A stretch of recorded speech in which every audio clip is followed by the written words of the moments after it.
When you think about soft nipples and this baby going to be sucking on them all the time, I think it's a little bit scary for some parents. So the thought that they can get a cracked nipple or can have a scab on their nipple is a pretty awful thought. And then if it actually does happen, it really can play with the mums' heads a little bit, and they get quite upset thinking that this is going to be like this forever, or this is how breastfeeding feels forever. And it is often a very temporary issue, but very, very important to get onto quickly. Welcome to Breastfeeding with ABA, a new podcast brought to you by volunteers from the Australian Breastfeeding Association.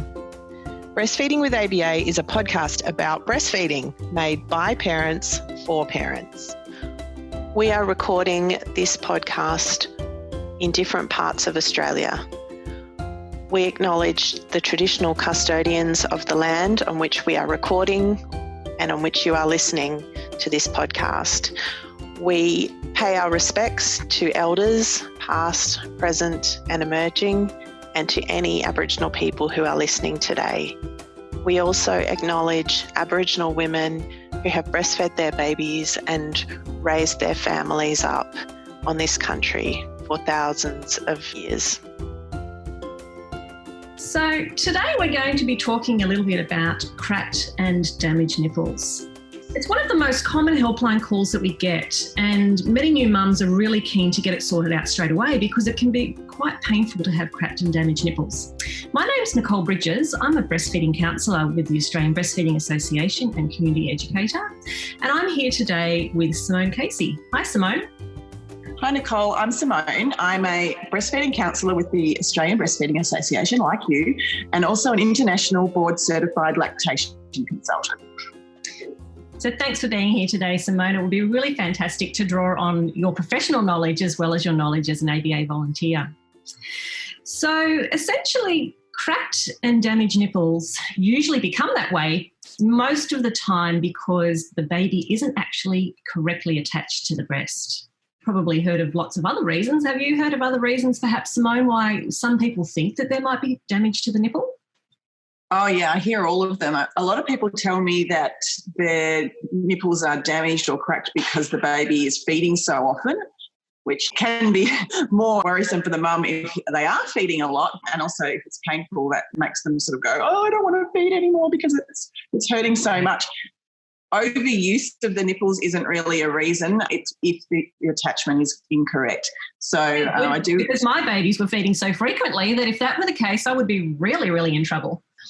Yeah, that's right. So it's not overuse. And also you hear all these funny stories that if you've got red hair or fair skin, you might have very sensitive skin and then they're very sore, which isn't usually the case either. So there's lots of sort of myths, I guess, about why you might get a cracked or sore nipple. And almost always it'll go back to that whole thing you were talking about with the positioning and attachment, how the nipples actually crack in the first place. It's when the nipple isn't far enough back in the baby's mouth. So we're talking about the hard palate and the soft palate, and the hard palate is the roof of the mouth and the soft palate's beyond that. And the nipple has to stretch to get into that part. And then if it doesn't, it rubs along that hard palate, and that's the friction that causes the crack. So it is almost always deeper attachment that we need to do to get that nipple far back.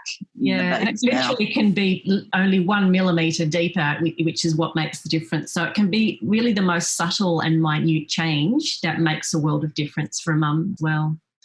Yeah, and often I'll watch a mum attach and it actually visibly looks okay, but it's still hurting her.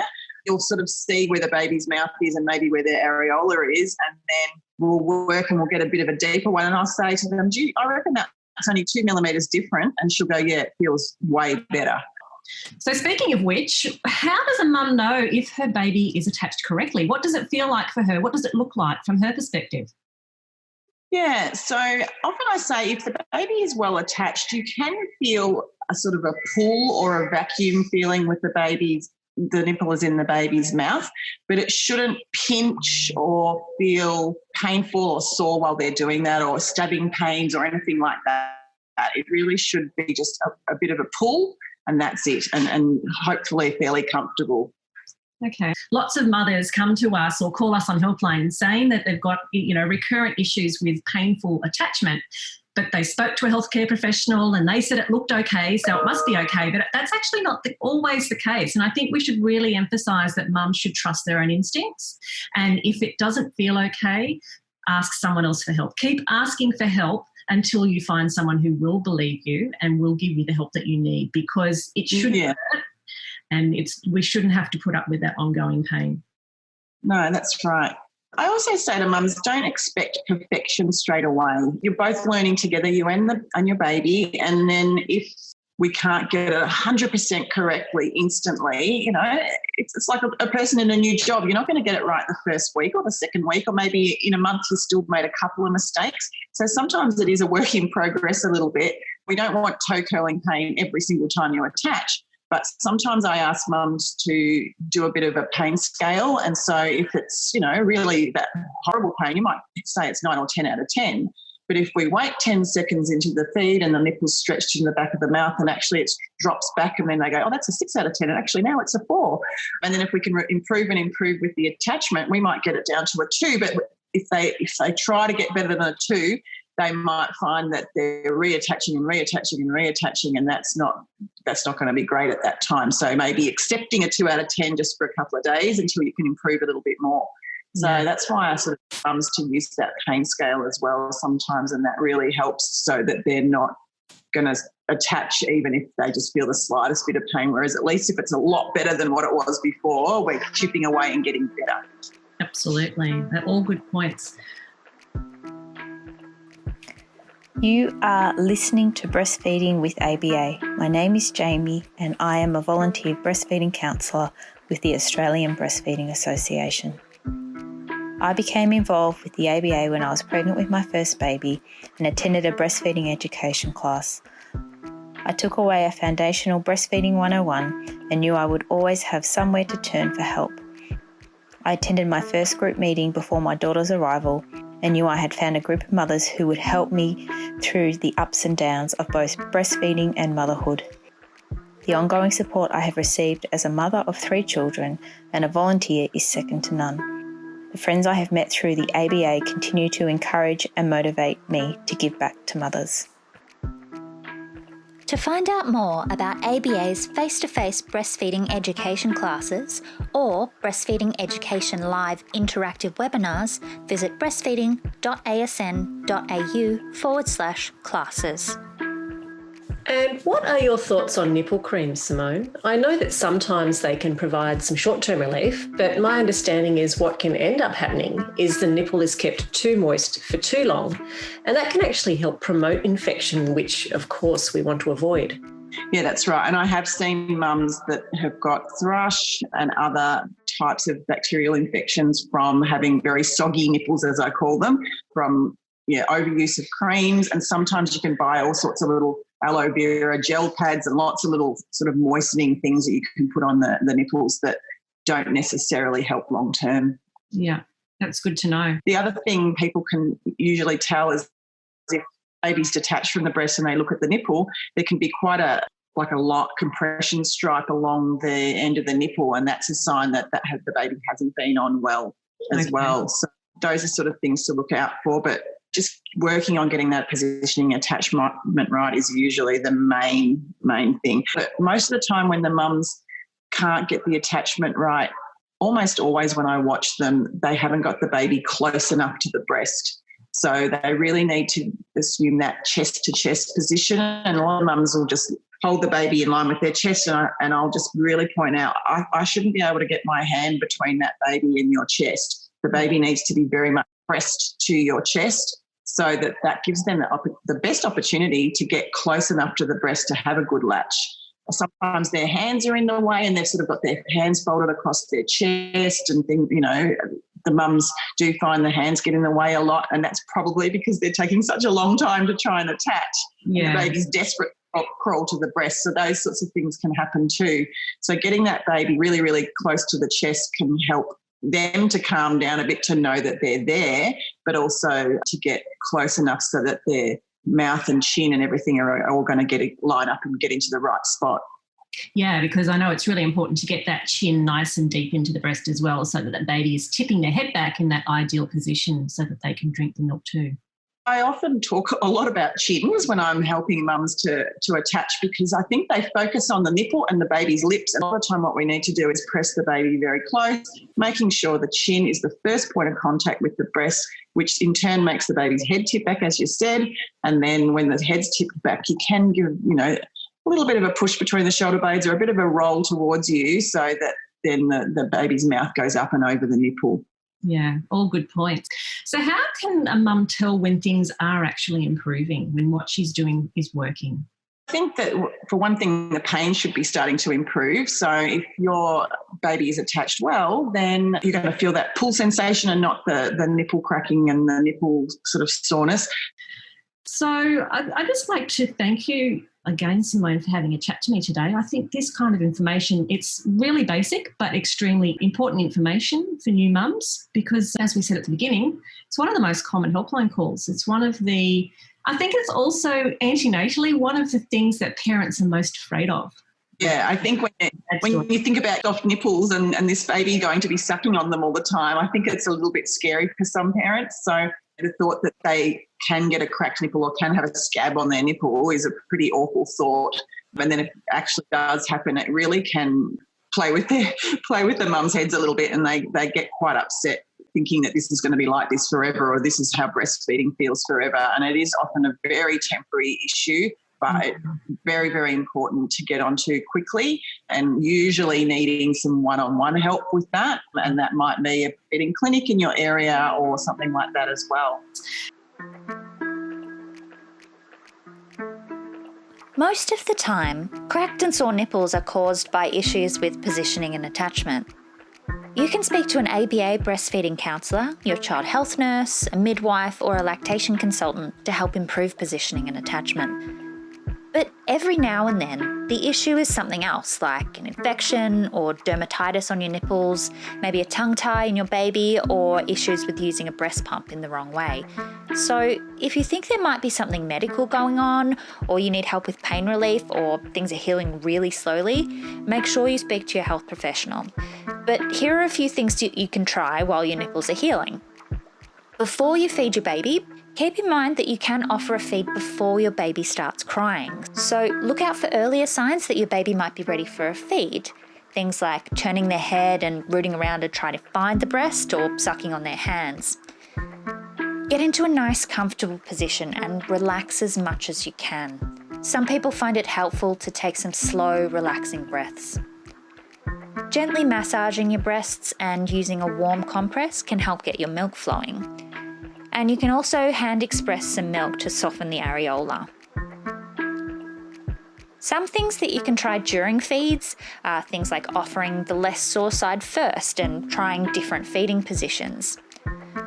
Focus on improving position and attachment. If you need help with this, you can call our breastfeeding helpline. So that's 1-800-MUM-to-MUM or 1-800-686-268. If positioning and attachment isn't feeling quite right and it's a bit painful, one option is to take your baby off the breast and start again. So gently break the suction by putting a clean finger into the corner of your baby's mouth, then take them off the breast. But you can also try changing the position before you take them off to see if it helps. So pull your baby in nice and close to your body and try leaning back a little bit to see if it feels any better. Some mums do choose to take a break from feeding from the sore breast for 12 to 24 hours to rest the nipple and let the healing start. So if you want to give this a try, you can express breast milk to feed your baby. This will also help to keep you comfortable and to maintain your supply. A lot of people find that in this situation, hand expressing is easier than using a pump because it means you can avoid more damage to your nipples. You can find information on feeding express breast milk to your baby on our website. So that also includes information on how to feed your baby from a cup. And some people also decide to limit the amount of comfort feeding their baby does while their nipples are recovering. After feeds, have a look and check out your nipples and see if there's any sign of stress there. So things like red stripes or a little white line across the end of your nipple or a squashed look. So I sometimes say that a squashed nipple can look a bit like a fresh lipstick. So if that's happening to you, it could be a sign that you need some help with positioning and attachment. After a feed, you can also express a few drops of milk and smear that on your nipples. But make sure you speak to your health professional before you use any other creams or ointments on your nipples, just to make sure that it's the right choice for you. You can also gently wash your nipples once a day with a mild soap and warm water, so like in the shower, and this can help to prevent any infections from forming. So there's just a few things that you can try if you're having issues with sore and cracked nipples. So I think it's really all important as well for mums to understand where they can go for additional help and resources. So I'll just quickly run through a few of those now. Of course, first and foremost, the Australian Breastfeeding Association's breastfeeding helpline is operating free of charge 24/7, and that's 1800 686 268. So sometimes it's really good as a first port of call to just actually touch base with a breastfeeding counsellor and talk things through, because often if you are having repeated issues with cracked and damaged nipples, there might be some hints and tips that counsellor can provide to you to just help you get things on the way. We also have lots of amazing resources on our website. It's always a great idea to start with to perhaps pop in the search bar cracked nipples, and that will find you lots of results. But there are 3 information sheets in particular I'm thinking of. There's one called Attachment to the Breast, another called Sore and Cracked Nipples, and a third one called Nipple Infections. So these would be quite pertinent for today's topic. And of course, we also sell a booklet through our e-store called Breast and Nipple Care, which is of course designed specifically for this topic too. We also have live chat. I'm not quite sure if everyone's aware of that. It's a fairly new service we've started in the last year or so. At the moment, it's currently operating on weeknights from 8 to 10 p.m. Australian Eastern Standard Time. And it's a great place where you can just type in your quick query onto our website, and a community educator can also point you in the right direction of resources. So if you are having a little bit of trouble finding those resources on our website, perhaps popping on between those hours on a weeknight, you could be connected with a community educator who can help you, and also identify if you might need to speak to a counsellor as well. So if they identify that your problem perhaps needs a little bit more one-on-one help, they'll also refer you onto the helpline. So that's also really a great service. And finally, I guess, if mums are feeling that they've resolved their attachment, but they still have ongoing breast and nipple pain that isn't resolved, then it's always a good idea at that point for parents to contact their health professional lactation consultant and get extra help that way, because sometimes there might be an infection present that might need additional antibiotic treatment. Well, thank you very much, Simone. It's been lovely chatting to you today. Yeah, lovely chatting to you. Do you like what you've heard? Please rate, review and subscribe to Breastfeeding with ABA. We'd love it if you would share this podcast with all of your friends and family and help us to reach more families. As volunteers with the Australian Breastfeeding Association, we follow a code of ethics that guides us online and in person. To maintain our relationships with health providers, we refrain from identifying practitioners and clinics. To keep things neutral, we interact respectfully and non-politically. To honour each other's privacy, we uphold confidentiality. You can learn more about our code of ethics on our website at breastfeeding.asn.au.